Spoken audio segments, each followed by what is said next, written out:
Dan doesn't look any different at all. This is about 8 years ago when Tek Ura first started. Now the good thing about Dan is he looked the same for about 30 years. So when he was 20, he looked 50, but he still looks 50 now, so it's good. Oh, I think that's to hear about me. So, Tek Ura started out, and we've developed into having these 5 programme areas. So these programme areas are skills, recovery, church, connect and rehab. And we're going to tell you a little bit more about what that means on a day-to-day basis coming forward. Next slide, please. So, as you know, you guys know a lot about us, know where we've come from. So these are, look at how cute she is. This is Caris here, who looks exactly like Italia now, and a little Isaac, as you can see. This was when we were in Tunisia, which is a very, very different place to Albania. But when we first went to Albania, actually we were struck by lots of the similarities in terms of the way people approached life, really. And so for us it was a really good grounding in that. So next slide please, Chris. And then so we went to Albania in 2014. That's our kids looking a little bit more like they do now, although Isaac looks very different from that also. So this is when Tek Ura just first started, and we were just trying to work out what was God saying to us and who was he asking us to reach at that time. And many of you will know some of the mixed narratives that exist around Albania, that it's seen as the place that people should go on holiday. I think something like 10 million people are going to Albania on holiday this year. But actually, they will see bits like this. So there are beautiful bays, and it's opposite Corfu, and it is beautiful. But then there are also other narratives. So there are some of the people we were working with, like this kid from Roma Heritage here. There are many, many people in real poverty living in that area. This is the Albanian Prime Minister, and he's giving out toys to Afghan refugees, and Albania took in lots and lots of Afghan refugees. So again, you have this story of kind of real mixed narratives about the place. And then lastly, the boats. You guys will know that one of the things that's said about Albanians in Britain is that many of them are coming over here illegally on the boats. And there was a scary statistic that in 2022, 1% of the entire male population in Albania was on those boats. So just get that into perspective. 1 in every 100 males was on that boat. Just think what that would do to Marston if you think about all the dads at school, and actually one of those, in 3 classes, one of them's gone, and like that over and over again in the whole of the country. So that kind of just tells you about what's going on. And so one of our things that we're really passionate about is about people staying in Albania, having a reason and a cause to be able to stay, and having the kind of social network that enables people to be able to stay and commit to their communities there. Next one, please, Chris. Yeah, so what we're going to do now is the video is going to share just a bit about how those programme areas developed, and then we're going to update as to where we are from that point. So please feel free to carry on eating whilst we are talking and you're watching the video. All right.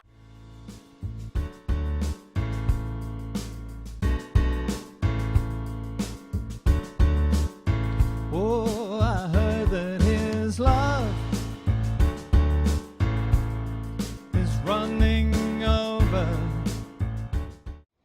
Cafe Aramus isn't a kind of place that you find on postcards or on the tourist routes, but from the outset we absolutely fell in love with the place and the people. We first arrived in Cafe Aramus because an American missionary was distributing foods, and I remember that experience very, very well. We were down by the river and it was pouring rain, it was freezing cold, but the warmth of the hospitality and the people there, it was very, very clear to me that God was already doing something in their hearts. I remember one person saying to me, looking me in the eyes and saying that God doesn't love people like me.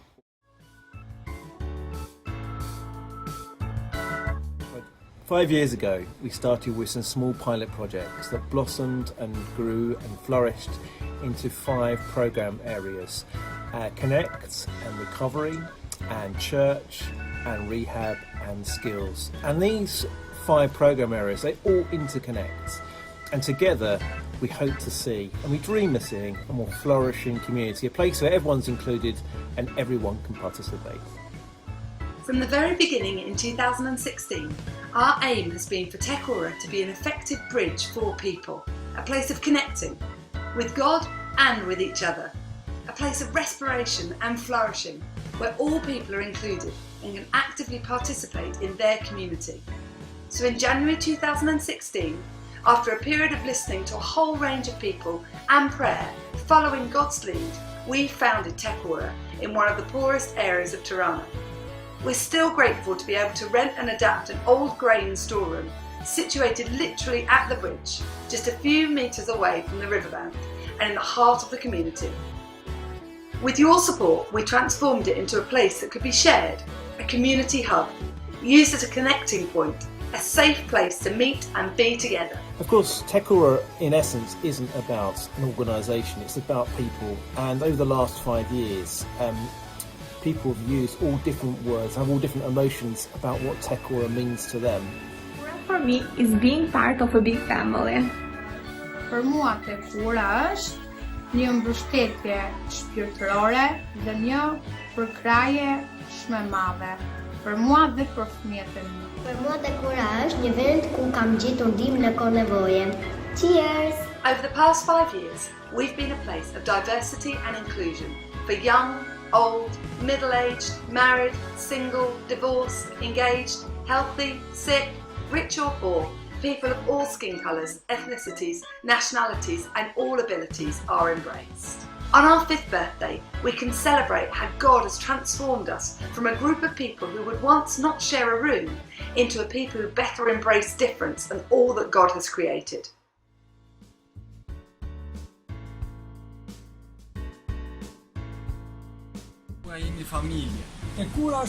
Tek Ura is my youth group and my church. Për mua është afinitet.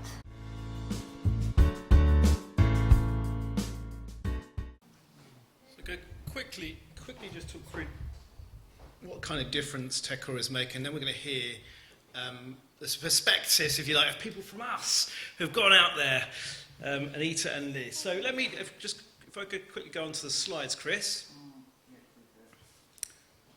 That's it, just look past that one. Oh, it wasn't. Yeah, sorry. That's it. Next slide. So, from these pilot projects, as a lot of you know, Tek Ura emerged. It became a community centre, it became a rehab clinic and a welfare hub where people can come and get support. But soon, rather than people being a place that people just thought, Joe, I'll come and get some services there, people started to take local ownership themselves and say, actually, this is not just a place where foreigners give me some support, this is a place that I own, this is my place. So, if we go on to the next slide. So back in 2016, way back when, we had this programme called Rehab, partly because there were no services for people to get specialist physiotherapy and support. So you can imagine if you had a child with a disability, you wouldn't be able to go and just get help. It wouldn't just be available. You'd have to pay quite a lot of money to go private. Most of the people, as you can see from the images in there, they don't have that kind of cash. So we set up a rehab clinic that now, this is actually after 5 years, is a full-time clinic providing therapy and support for people that otherwise wouldn't get it. We're going to hear a quick story, a monologue, from one of those people who are receiving help. I'm Henri. I'm 8 years old. I've noticed over the last few years that it's been getting harder and harder to walk, to climb up the stairs, to run in PE class. Sometimes I catch my mum crying as she looks at me. At home, when I'm meant to be sleeping, I've heard my dad shouting at my mum, telling her it's her fault that I'm going to be a cripple. And they use a fancy term called Duchenne muscular dystrophy. I didn't used to know what that was. About 6 months ago, my mum heard about this centre where they had people who knew about what was wrong with me. We went along. Tek Ura it's called. There were some people there called physiotherapists. I'd never met one before. However, I just saw these women who talked to me. They got me to do lots of movements, even recording me walking. They sat down and talked with me and my mum about what's wrong with me. Although I'd had tests and we'd seen a doctor, no one had bothered to talk with me.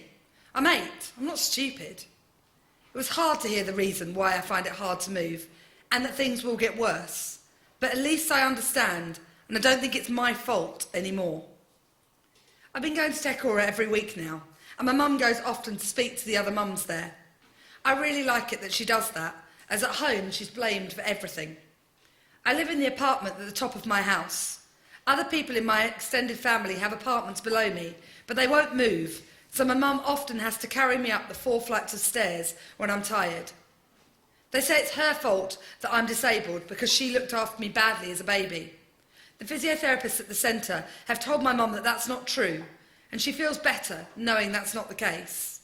But it's still hard for her, and so having people to talk to at Tek Ura is so important for her. A few months ago, I fell over at home. I broke my leg and I was in a plaster for 3 months. The physios came to visit me.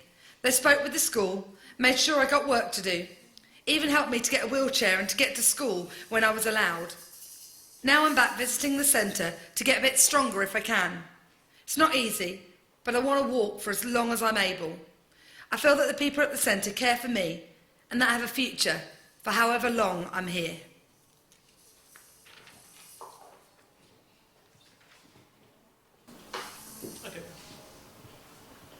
Okay, back in 2016 as well, we had a lot of people that were homeless. As you saw that riverbank, it flooded, and some people sadly died, lost their life. We spent a lot of the first few years giving out food parcels and packages and running a bit like the Need Project, but on a massive scale, feeding thousands of people. But then got to a stage where we realised that we would just probably, to some extent, be doing that a lot, probably for a long time, maybe forever. So how do we help people out, sustain poverty into employment? We start to employ social workers, Christian social workers. Then their job is to help people with food and medication, stuff like that, but also now to get them into employment, get them into proper jobs where they can be sustainable, we can support them and they can get themselves out of employment. And so that's kind of what we do now. We also do a lot of work with refugees in that area as well. The National Refugee Centre is just across the road, and we work with those. And so that's another area of our work. Next slide. We'll go on, actually. You want to do that one? Here you go. There were churches, people have heard of people like Brother Andrew. There were churches in Albania when we arrived in 2016. There just wasn't churches where we were, because this is an area where people used to go and share the gospel, but then leave. Partly because of the gang presence there and drug presence. And it's just known as a place that it's like known as the armpit of Tirana. So people didn't go there. It wasn't on the tourist map. It was a place that people were a bit wary of. But we, after travelling around, we felt that actually God was calling us to be there, and he was already doing something before he arrived on the scene.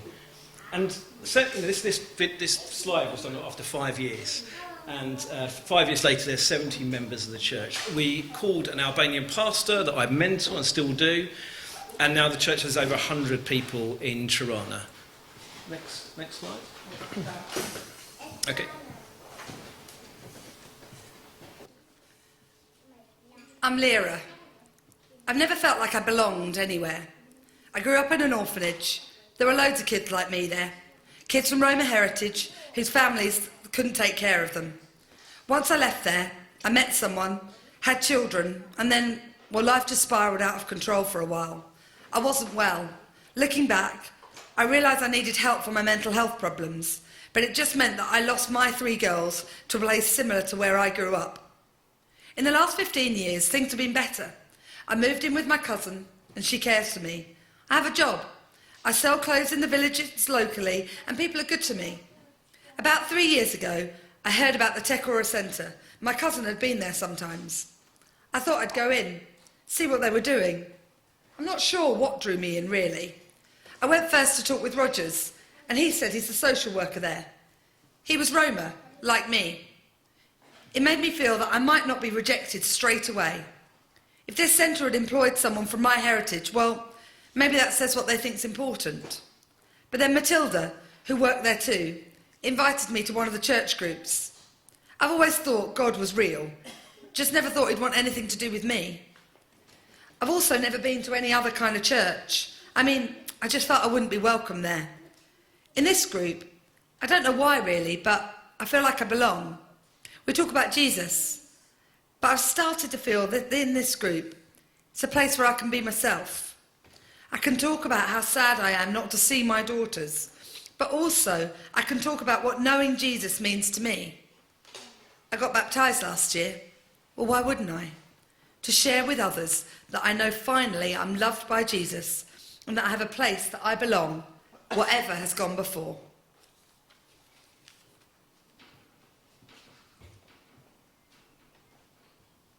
A big part of our transition over these last 8 years is trying to work with mums and dads and their kids, mostly preschoolers, that would otherwise beg on the streets rather than go and transition into school. Trying to encourage them to register at preschool, register at primary and secondary school, otherwise these kids will be begging.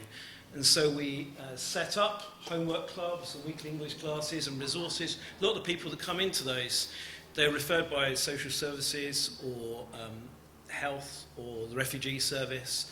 And a lot of those kids, if it wasn't for the work we're doing, they would be begging. They would be on the streets. And so a big transition and a big joy for us is to see kids now, 8 years later, reading, writing, thinking about university.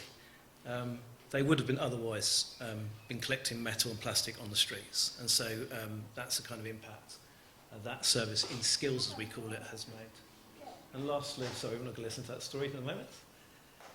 And lastly, I suppose this is something I guess we can bring here.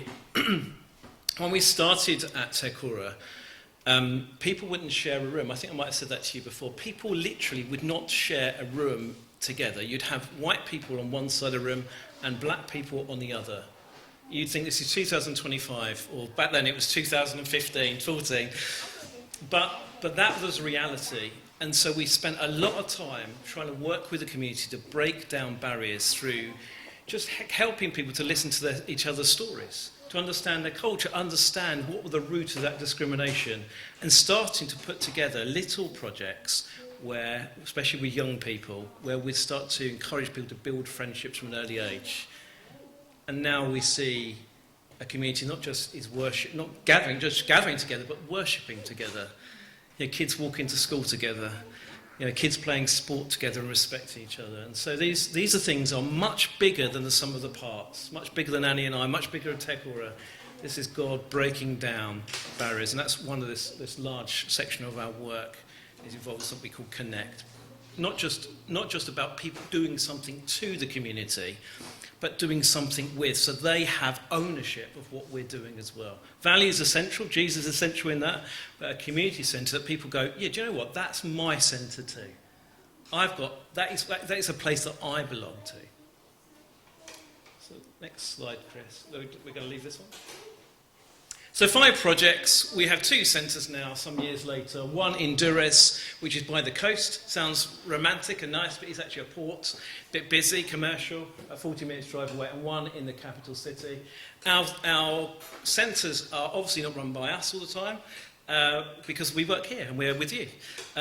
But the people that we want translating for us, we invested in and empowered, and now they're leading programs and they're actually leading the projects themselves with our support. Next one, Chris. The two different centres that we have different objectives as well, because they're different stages of life, aren't they? The one in Tirana is in church, it's about growing cells. So we've got lots of cells, and we say, how do we grow the leaders in those cells? Indigenous people, everyone's Albanian. How do we develop more, especially could say micro-church or life groups, how do we get more leaders, right? Our still recovery work is about school inclusion and getting more kids to access a local schooling system. In rehab, it's about developing physiotherapists. Now we've got relationships with universities, so we train Albanian physiotherapists and giving away our skills. So there'll be new equipped Albanian physiotherapists for the future. And in Connect, it's about, again, developing the ownership and reach, saying, actually, okay, so you think this is your centre now, finding more ways of helping people volunteer in the neighbourhood. Church, sorry, Chris. Yeah. In Durres, it's about church planting still. 2 years in, it's about helping people into jobs and training and enterprise. Rehab's about starting a new clinic. We're a bit further down the line with that now. And again, it's about introducing this idea of community cohesion in Durres. They're the different objectives of the two centres. So rip spread those quickly. We're not going to show this video. What we're going to do now is, I've rambled, and Annie have rambled for a bit and told you some stories. But we are partnering loosely, I guess, with the church here, because we're here, but, Liz and Anita have been out as part of something called an immersive experience. And the idea of that is for people to see what mission is like overseas, and to listen to God, and to listen what he might be doing, what he might be saying to the church here in the UK as well. So learning from Albania in the UK. So we're going to listen to you now, and to hear some of your reflections on your time a couple of weeks back. Chris is just going to switch over the PowerPoint, I think.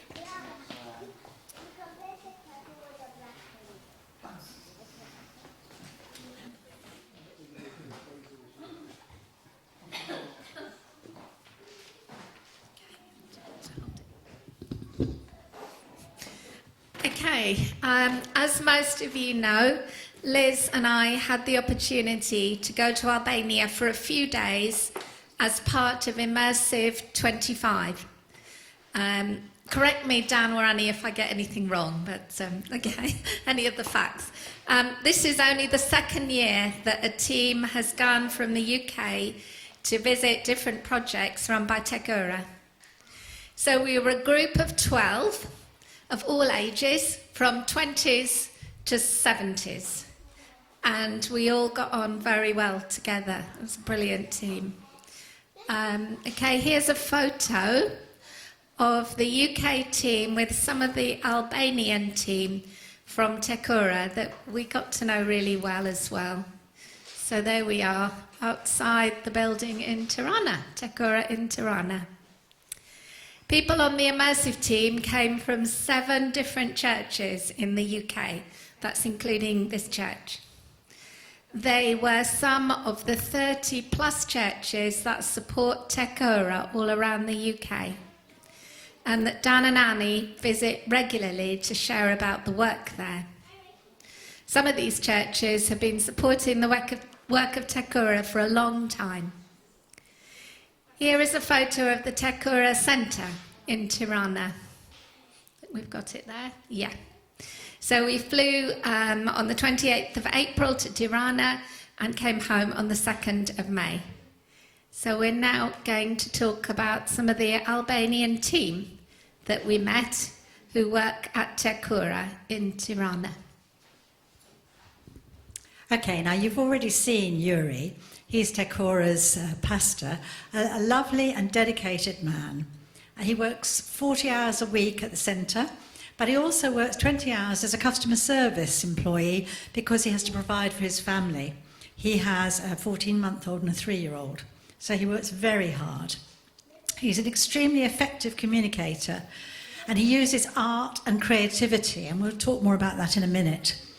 He plays guitar and sings to involve people during the meetings. You've already seen him on some of those videos we've just been looking at.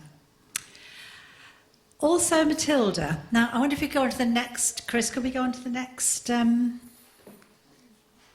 That's Matilda on the left, on the right, your right. And she is the project leader at Tek Ura and at Durres. She's really the centre of everything. And she radiates so much love for others. She's obviously Albanian. She shared with us stories about the families that we met, which really helped us to empathise with their situation. And she's involved in all of the work, supports the staff, and leads the new initiatives that we'll talk about in a minute. Okay, the next photo is of Rogers, who is the social worker. He drove us around a lot, a lovely, lovely guy. and he is from a Roma background, and he visits families and does a lot of work trying to help the Roma men to find jobs in factories and building sites. Next slide, please. Now, this is Gina. You've already seen her on some of the videos we've just looked at. She's a trained physiotherapist, and I was very struck by her commitment.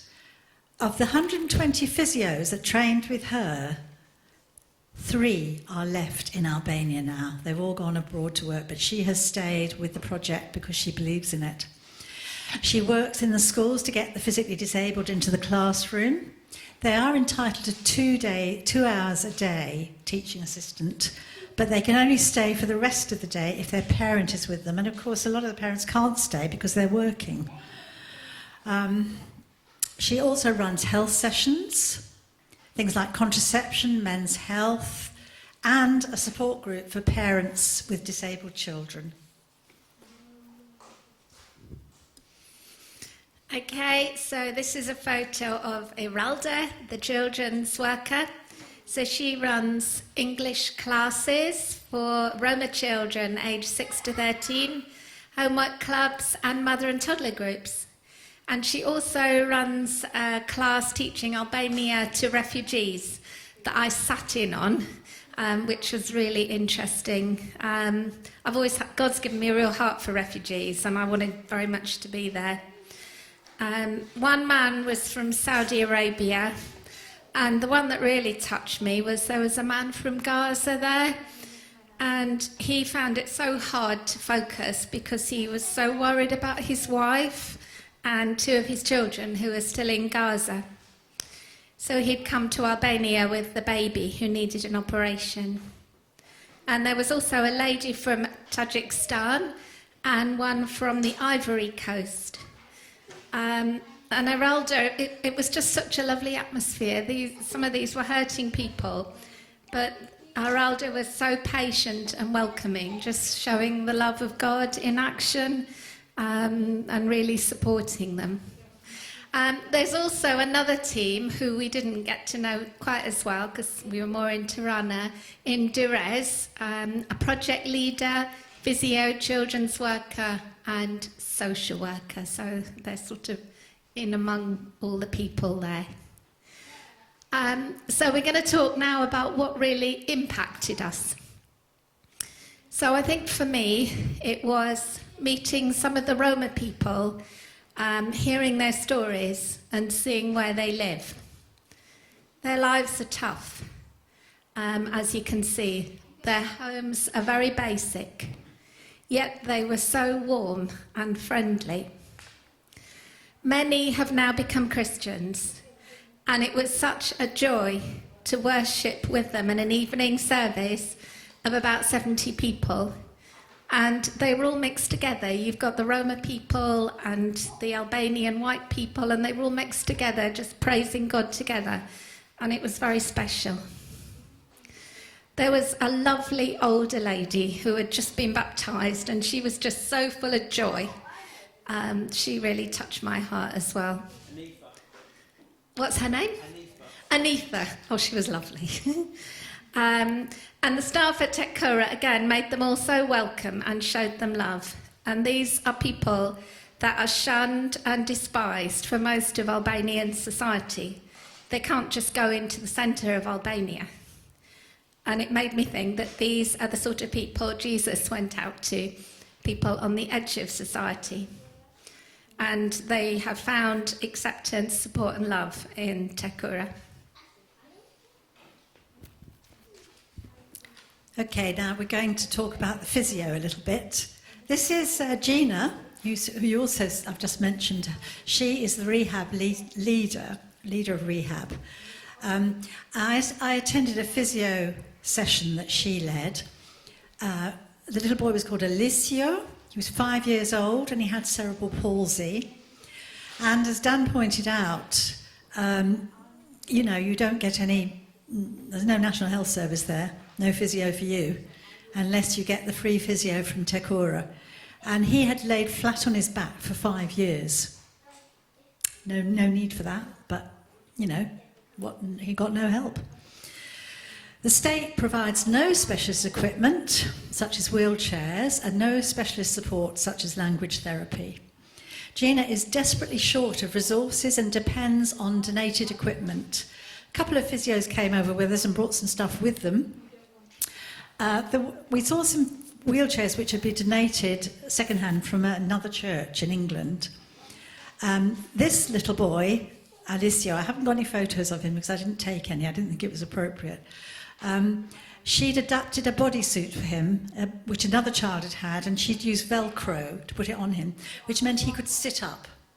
And once he could sit up, he could do exercises with his hands to strengthen his arms. For example, putting Play-Doh in pots, putting balls through hoops, and he loved doing it. He loved it.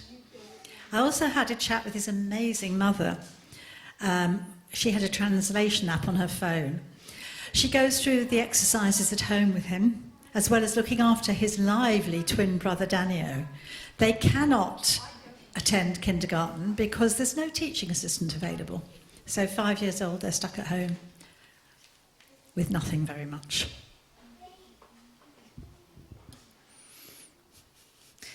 Okay, one afternoon we went to an old people's home, a small group of us with Matilda and Yuri. A lot of the old people there have some sort of mental health issue, maybe dementia, or they're confused, or depression, and most of them are abandoned by their families. And Albania is a country where family responsibility is very, very important, so it is more unusual for old people to live in a home. They sleep maybe 3 or 4 to a room, and some have to stay in bed all day because that's easier for the staff. We went right to the top of the building where some of the people sat around in chairs. Matilda and Yuri visit them every week and hold a short service there. And the service obviously meant an awful lot to the people there and showed God's love to people who feel very rejected and lonely. And I was very humbled how pleased they were to see us as well. They were very warm and friendly. I found it frustrating that I couldn't speak Albanian, but often just a smile and a hug can communicate something. Now, I'm going to talk about that area which Dan mentioned, about creativity and the arts. And as I already mentioned to you, Yuri, who's the pastor, already uses art a lot and creativity to put across very abstract ideas. For example, he led a session with the Roma community on peace.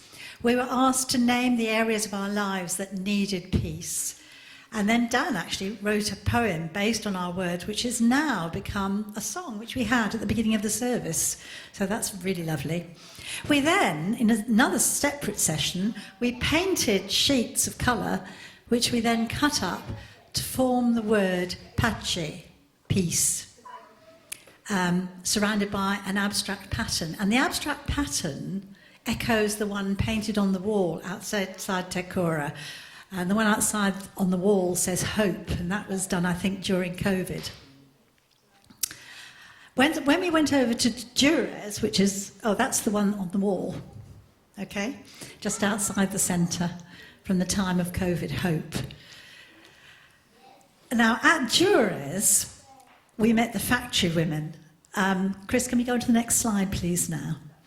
The factory women who worked in the factories, as was mentioned by Anita, and they brought their children to the sessions.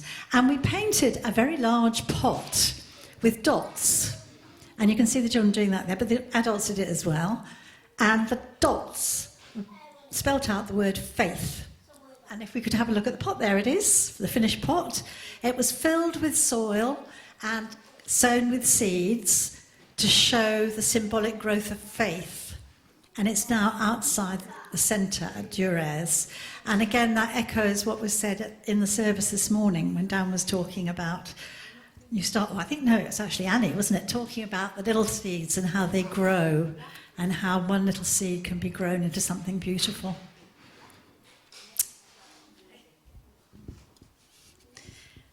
Right, okay, so in Durres, Tek Ura owned the centre, so while we were there, they got us doing some practical work.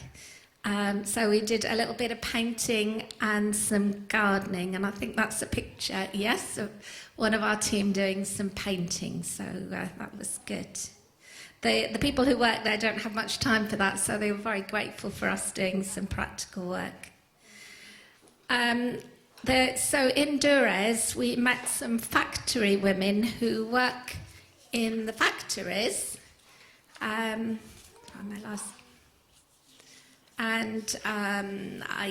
They work very long hours, 6 days a week in a clothes factory in Durres. And they make designer clothes, which are sold for a fortune in Germany and the UK, yet they themselves earn very little. And a lot of them, their husbands are working in other countries, so they have to cope with long working hours plus their own children. They have a short lunch break, and Tek Ura welcomes them to the centre during this lunch break. Life is very hard for these women, and Liz and I were especially touched by one lady whose husband had died when her second baby was just a few months old. There's no social support. She has to live with her brother. And we had, we had a service together when we shared food, worshipped together, and some people shared how God is working and has worked in their lives. There's a real sense that we were all brothers and sisters together, part of God's church. These women touch my heart. Their lives are hard, but Tek Ura welcomes and supports them and shares Jesus with them. We wanted to talk a little bit about the new initiatives that are coming up. Now, one of them has already come to fruition since we left. Matilda and Gina have held the first Sensory Bible Stories session. This is a monthly session for disabled children and their mothers, and it's across both Durres and Tek Ura, helping the children to use all their senses, taste, smell, touch, and vision.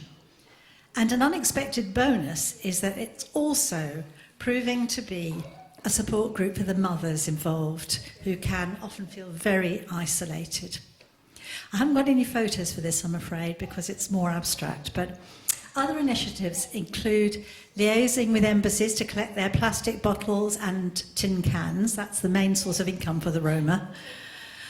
And also land next to the centre at Durres has been purchased, and the ownership is now being transferred to Tek Ura. The legal process is proving very tricky, so if you've got any spare prayers, please pray that that goes through smoothly. Excitingly, it is hoped to swap interns between the Baptist Union and Tek Ura next year, and this opportunity will be open to 18 to 25-year-olds. This is the last little bit. It was a wonderful trip. I think we'd both say that, to see the work of Tek Ura in Albania. And many of the people we met will stay in my heart and my prayers.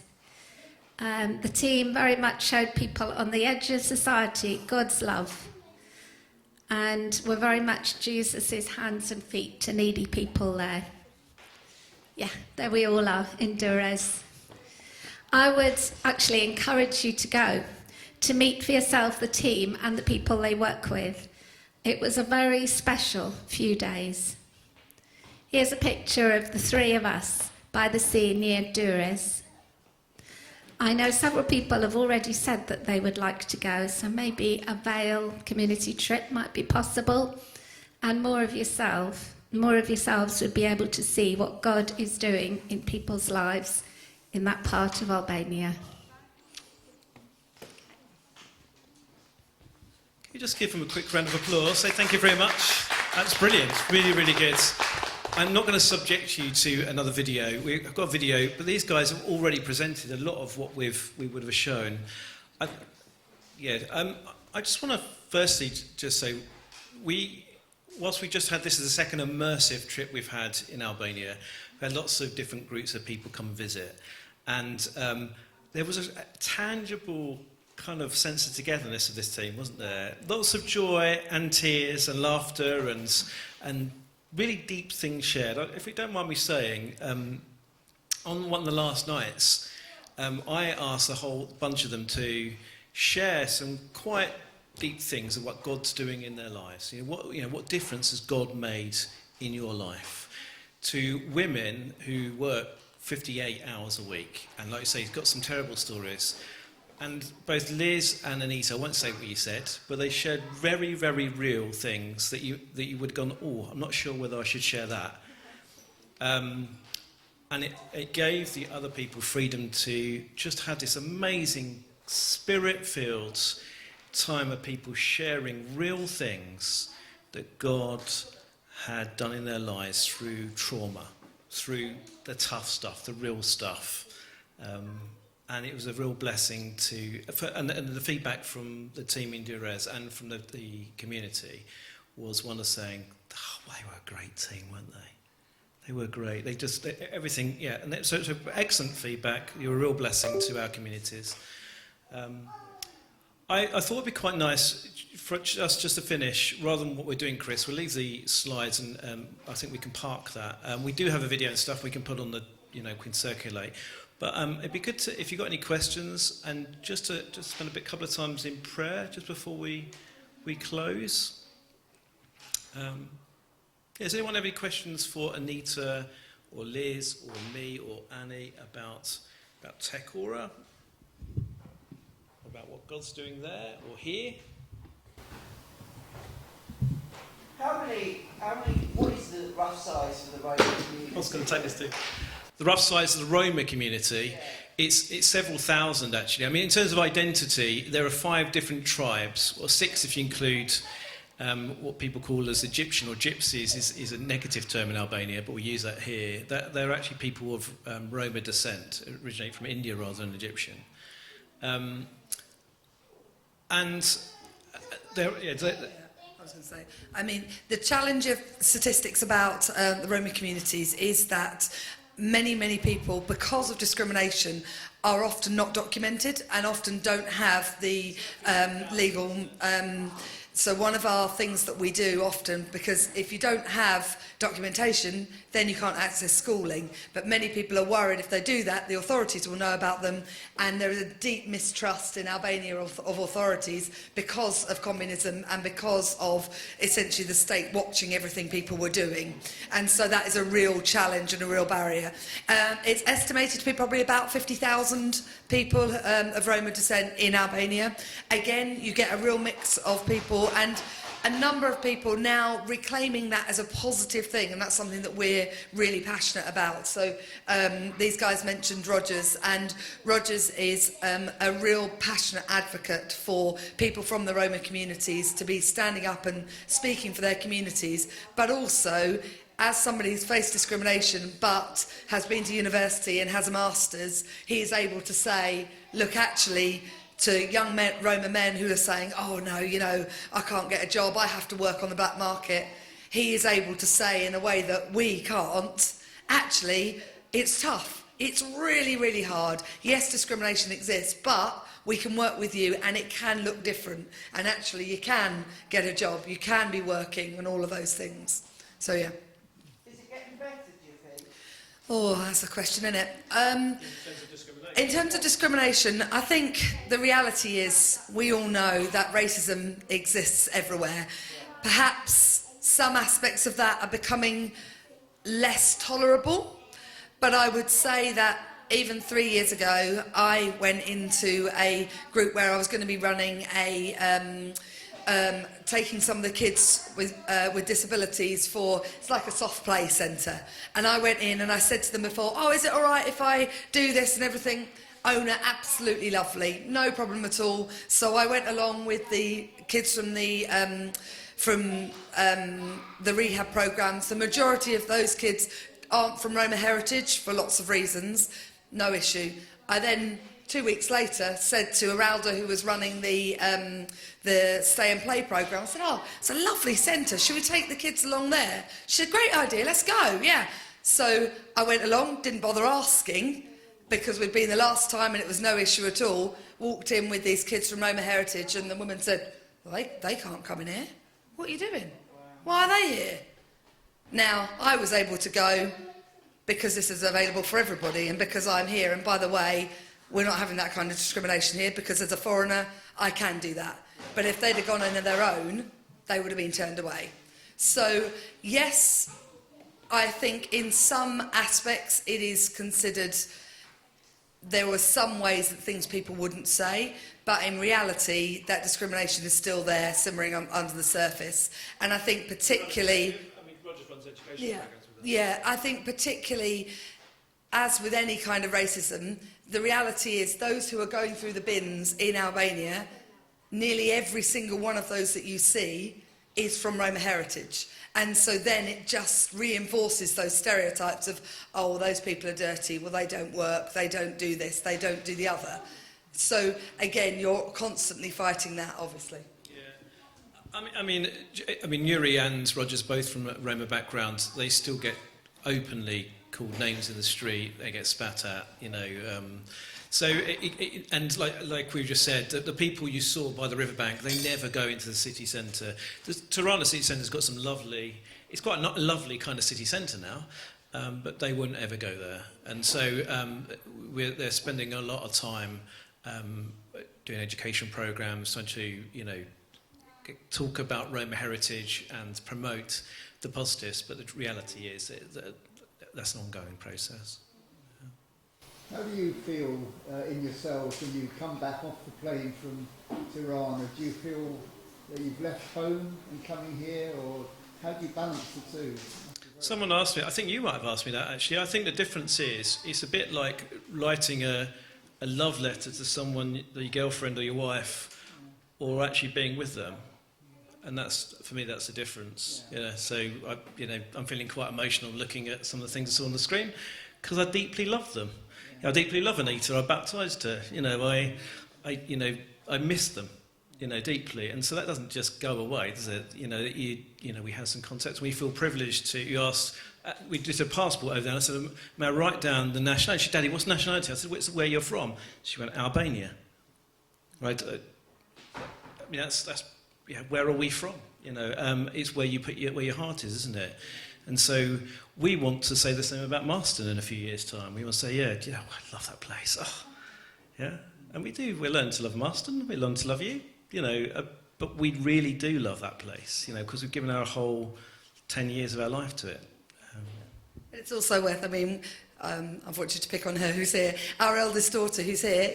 She was there when we went when Karis was 9. The first year, we didn't love Albania. We thought, flipping out, what the heck are we doing here?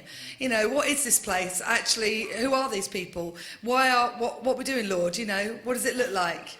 And that's normal, isn't it? When we've just been talking today about, we must go. Well, actually, that choosing to love a place, choosing to say it's possible to have your home and your heart in two places, is saying, actually, Lord, how can we do that? So. Pauline, are you all right? I'm wondering where the light's coming from. Is it from there? Okay. I was wondering if it was something. It's from the sun. I was wondering if you could put it across. The sun. You're bathed in glory there. How does an organisation like Tek Ura, when you see so many issues and poverty and things like that, it must be difficult to work out how to help, because realistically you can have an unlimited source of money and never be able to fix the problem. So surely that must be a big challenge to know what areas. Well, I think, actually, to bring it back to Marston, we've been spending time, haven't we, praying about our vision and what we think God is calling us to do. That's where we started, was saying, actually, we're going to try some things. We're going to try these pilot projects and actually see how God is blessing those things and saying, what's our long-term objective? What are we trying to achieve here, and how can we get to that point? Because that God works through that, doesn't he?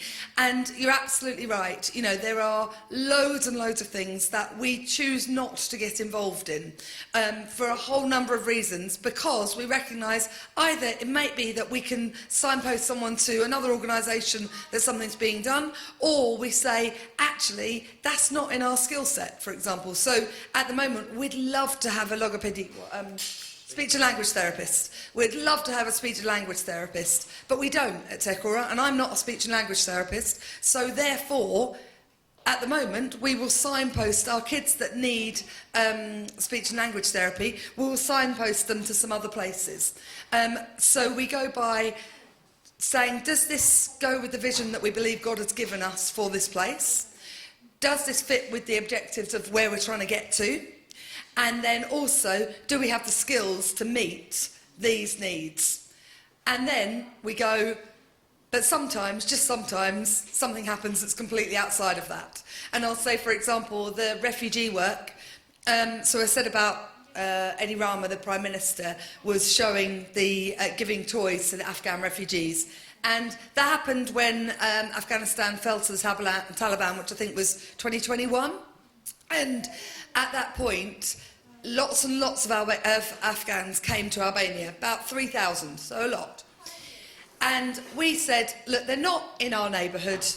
We believe that Tek Ura is for these communities around where we serve here. So actually we'll be praying for the churches and the Christians that believe that they're called to that area, but at the moment that's not for us.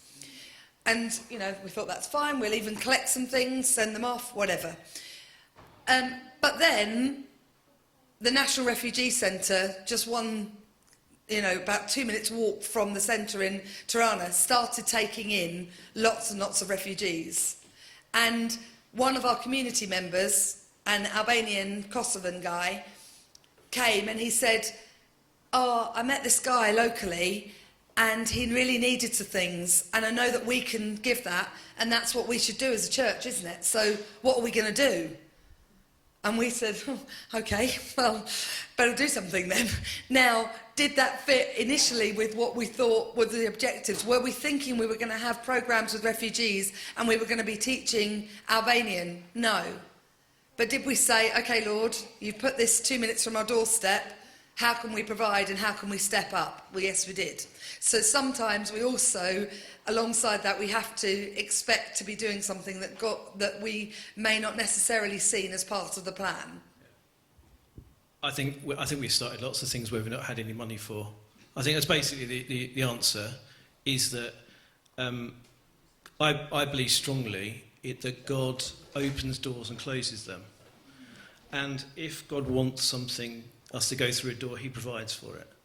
It's not the other way around. We don't have the pot of money and then go. I know that's really counterintuitive for people like us. It's just not how the kingdom of God works in my experience.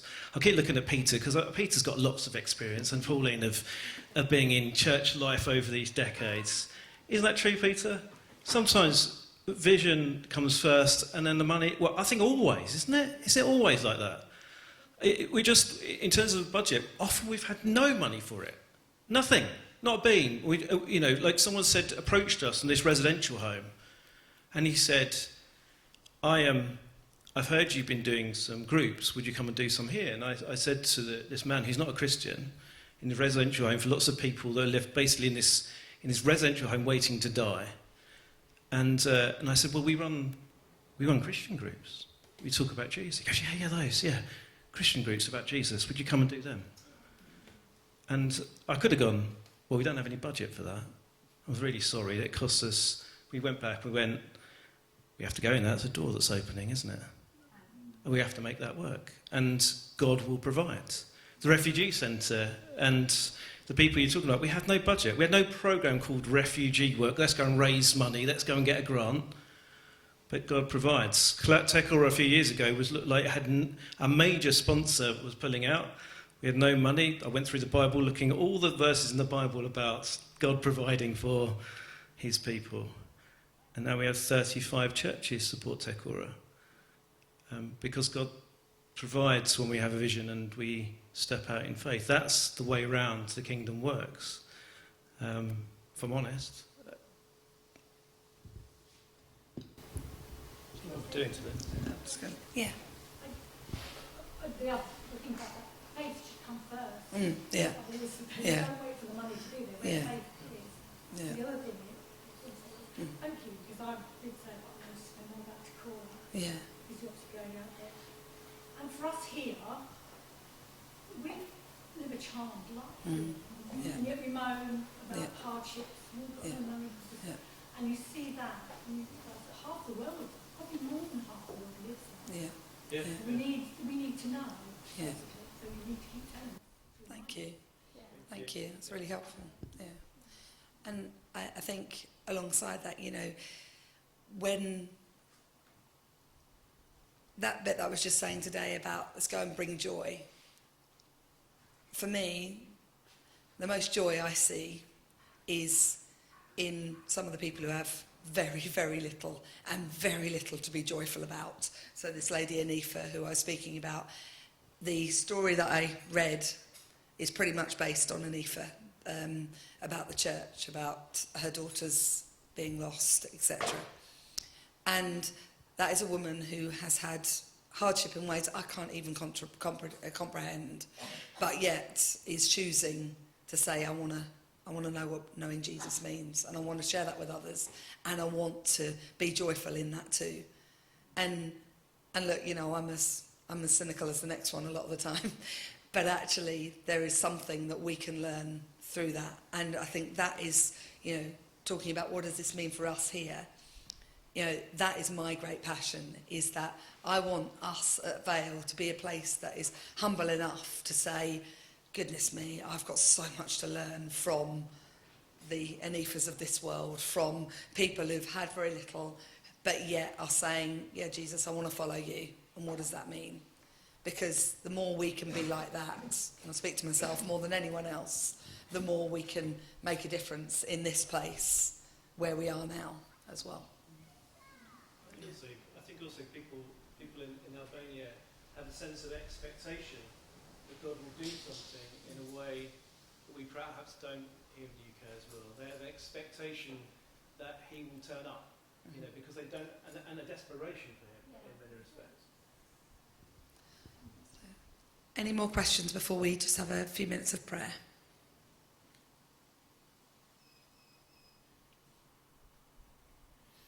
Okay, let's just pray together. Anyone who wants to, please pray, and then Dan, you'll close in prayer. Yeah.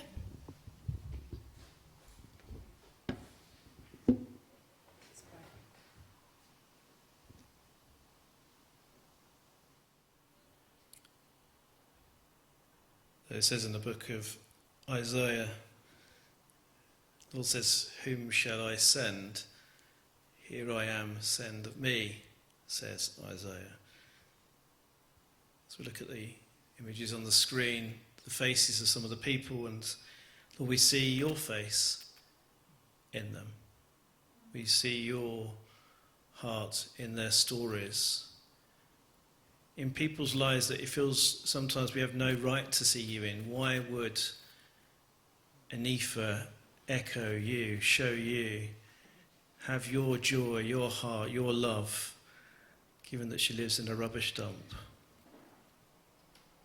Your kingdom doesn't seem to make that sense. You call people to go without any wallet or any two cloaks. Just go as they are. And you promise that through faith that you will provide.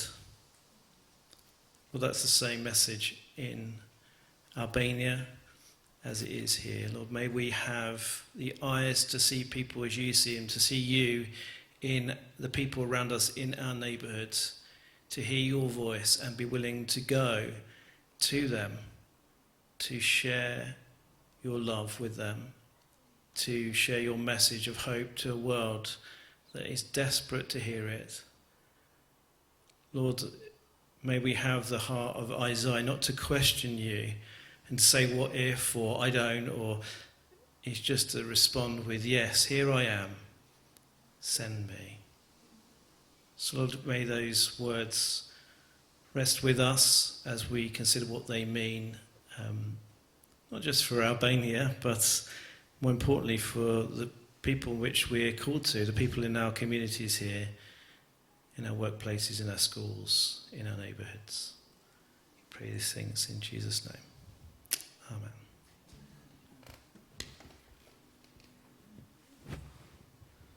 Thank you very much. Thank you for attending 2 services today. Thank you for everyone. Very impressive. Bring and share lunch. It's always good when it goes together very well. So yes.